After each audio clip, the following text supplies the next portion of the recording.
nanay, Ayun, may ginalingan. May pa-split. Oo. Pasabog yung dulo niya. In Diba fairness din sa'yo, eh. oh, nanay, nag-split ka pa, Lalo tuloy siya lumiit. At dahil nag-split ka, nako, Sugar, anong gagawin mo na? Yes, sukat ko lang yakin!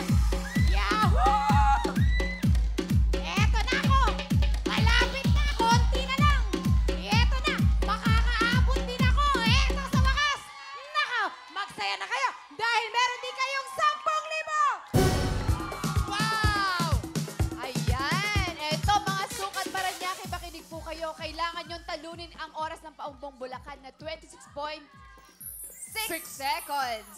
At dahil nakapwesto na sila, eto na, sina Lynn, Mel, Desbel, Sukat Paranaque, puto ka na!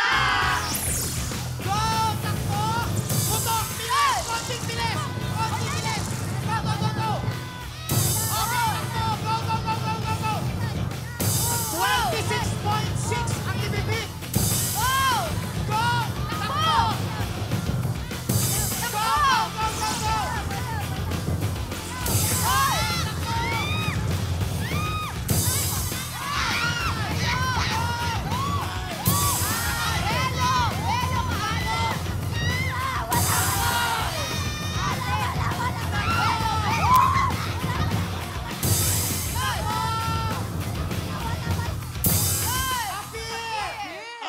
Apir! Naku! Ano na? Masaya yung mga taga Paumbong Bulacan. Oo. Meron pa silang violation? Walang violation. Walang violation. Naku, Pero eto. doon sa malaking lobo na kulay green, mukhang inabot kayo doon ng 26 seconds. At ang nakakaloka dito, ang problema hindi yung lobo, yung balakang ni ate hindi niya mabuhat. Kaya naman, alamin na natin ang kanilang oras.